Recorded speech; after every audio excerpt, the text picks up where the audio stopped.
बिस्मिल्लाहिर्रहमानिर्रहीम।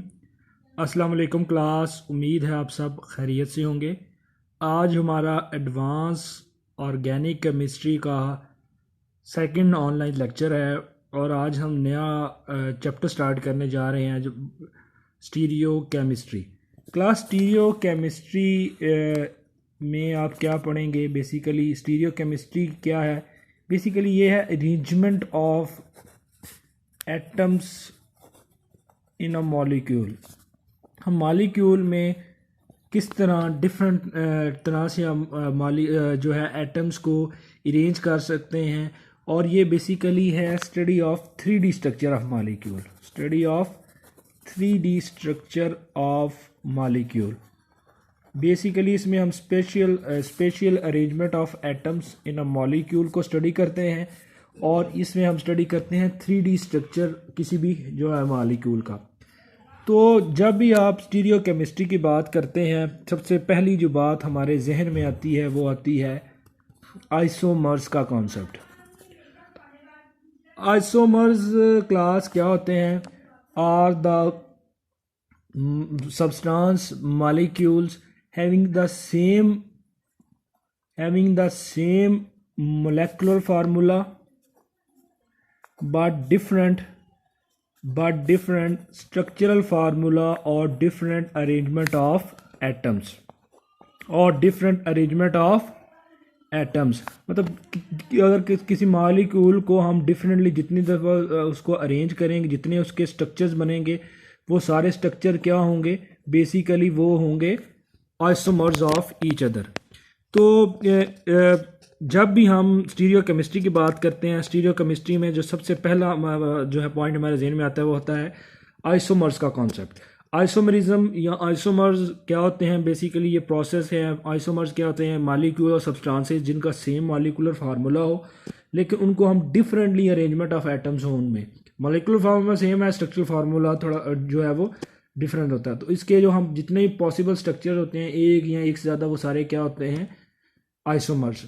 अब आइसोमर्स में जब हम बात करते हैं तो आइसोमर्स की तीन हमारे पास कैटेगराइजेशन आती है। सबसे पहली कैटेगराइजेशन आती है constitutional isomers, number 2 configurational,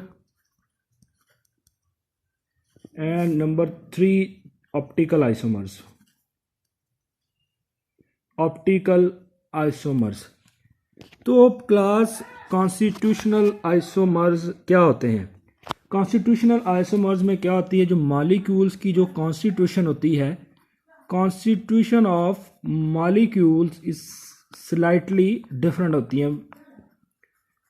for example, constitution से पता है कि वो किस किस चीज़ से मिलके बने होते हैं। तो मॉलिक्यूल्स और आइसोमर्स की जो कॉन्स्टिट्यूशन होती हैं वो स्लाइटली सी डिफरेंट हो सकती हैं। फॉर एग्जांपल, हमारे पास एक स्ट्रक्चर है CH3 CH2 H2 H3। अब क्लास में हाइड्रोजन एटम कितने हैं हमारे? कार्बन पहले गिनते हैं। कार्बन कितने? 1 2 3 4 कार्बन। हाइड्रोजन कितने हैं? 3 5 7 10, H10 हो गया। इसको हम कहते हैं ब्यूटेन। और अगर थोड़ी सी हम इसकी कॉन्स्टिट्यूशन स्लाइटली कॉन्स्टिट्यूशन डिफरेंट करके, यही ब्यूटेन का, यही जो मॉलिक्यूलर फार्मूला है ब्यूटेन का, अगर हम इसको हमने इसको स्टेट चेंज अरेंज किया है, अगर हम इसको ब्रांच की चेंज की तरह अगर अरेंज करें तो कुछ इस तरह का स्ट्रक्चर बनेगा CH3 CH3 CH3। अगेन इसमें भी देख लें 1 2 3 4 ही कार्बन है। हाइड्रोजन 3 4 7 और 10 आ गए। लेकिन थोड़ी सी इनकी जो कॉन्स्टिट्यूशन है मॉलिक्यूल्स की, अरेंजमेंट है जो है, पहले वो स्टेट चेन थे, अब वो क्या हो गए हैं? Branch chain. तो अब इसका नाम चेंज हो गया है और इस मॉलिक्यूल का नाम है 2-मिथाइल प्रोपेन। तो कॉन्स्टिट्यूशन में क्या होगा? बेसिकली फ़र्क जो है वो जस्ट यही होगा, जो है मॉलिक्यूल्स की अरेंजमेंट जो होगी वो स्लाइटली सी डिफरेंट हो जाएगी, कॉन्स्टिट्यूशन स्लाइटली सी डिफरेंट हो जाएगी। स्टेट चेंज थे हमारे पास, फिर क्या हो जाएगा? वो ब्रांच चेंज हो जाते हैं। दूसरा था टाइप है configurational isomers. Configurational isomers again class, इसमें क्या होगा? मॉलिक्यूल्स की जो है वो अरेंजमेंट जैसे कि कॉन्स्टिट्यूशन में थोड़ी सी डिफरेंट होगी। जिस तरह कॉन्स्टिट्यूशन आइसोमर्स है, इसी तरह कॉन्फ़िगरेशन में भी इसी तरह होगी कि कॉन्स्टिट्यूशन स्लाइडली डिफरेंट हो जाएगी। लेकिन इसमें क्या होगा, फ़र्क क्या है इसमें और इसमें, इसमें ब्रेकिंग और फॉर्मेशन ऑफ बॉन्ड्स भी इन्वॉल्व होती है। Formation and breaking of bonds, formation और ब्रेकिंग ऑफ बॉन्ड्स भी इसमें इन्वॉल्व होती है।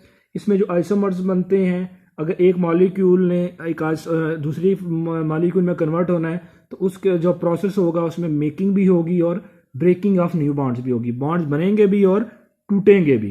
तो इसमें अगर फॉर एग्जांपल हमारे पास अगर एक एग्जांपल हम अगर ये हमारे पास CH डबल बॉन्ड CH2CH3 ये हम एक स्ट्रक्चर था ब्यूटीन का। तो हम इसकी अगर इसमें हम बॉन्ड्स की ब्रेकिंग और नए बॉन्ड्स बने, कॉन्स्टिट्यूशन इसमें भी थोड़ी सी डिफरेंट होगी। तो इसमें कुछ इस तरह की अरेंजमेंट बन सकती हैं। ये they are basically configurational isomers, इसमें कॉन्फ़िगरेशन चेंज हो जाएगी। ये हमारे पास अरेंजमेंट आ गई सिस ब्यूटेन की। इसी तरह हम अगर इसका ट्रांस ब्यूटेन बना लेंगे, इसका हमने ये क्या बना लिया, ट्रांस ब्यूटेन। तो हम डिफरेंट जो है ना इसकी जो है वो कॉन्फ़िगरेशन बना सकते हैं, डिफरेंट अरेंजमेंट बना सकते हैं। और ये जो डिफरेंट अरेंजमेंट्स होंगी ये बिल्कुल जो है वो जैसे जो है कॉन्स्टिट्यूशन है, उनकी कॉन्स्टिट्यूशन तो डिफरेंट होगी, लेकिन इसमें एक चीज़ आपने डिफरेंस कर लेनी है कि इसमें जो है जो कॉन्फ़िगरेशनल है इसमें थोड़ी सी जो है वो फॉर्मेशन होगी और साथ क्या इन्वॉल्व होगी, ब्रेकिंग ऑफ बॉन्ड को। अच्छा, इसमें क्लास जो तीसरी जो है वो मोस्ट इम्पॉर्टेंट जो टर्म है वो है ऑप्टिकल आइसोमर्स, जिसका जो है हमारा एक मुकम्मल टॉपिक है। ऑप्टिकल आइसोमर्स जिसको हम इसका नाम में हम इसको देते हैं कन्फर्मेशनल आइसोमर्स। ऑप्टिकल आइसोमर्स या conformational isomers. Optical isomers basically जैसा कि नाम से जाहिर है, दे हैव ऑप्टिकल लाइट से नाम निकला है। तो ये बेसिकली क्या करते हैं, ये इफेक्ट करते हैं पीपीएल को। पीपीएल क्या है class, plane polarised light. They have effect on plane polarised light, they have effect on plane polarised light. अब इनमें क्या होता है, इनकी केमिकल और जो फिजिकल प्रॉपर्टीज होती हैं, केमिकल और फिजिकल प्रॉपर्टीज वो सेम हो सकती हैं, थोड़ी बहुत केमिकल प्रॉपर्टीज डिफर कर सकती हैं, लेकिन मोस्टली इनकी फिजिकल और केमिकल प्रॉपर्टीज सेम होती हैं। लेकिन इसमें डिफरेंस किसका आता है, बायोलॉजिकल प्रॉपर्टीज का। इसमें डिफरेंस किसका आएगा क्लास, बायोलॉजिकल प्रॉपर्टीज का। तो ये थे हमारे तीन टाइप्स ऑफ आइसोमर्स। एक थे हमारे कन्फर्मेशनल, कॉन्फ़िगरेशनल और कॉन्स्टिट्यूशनल आइसोमर्स।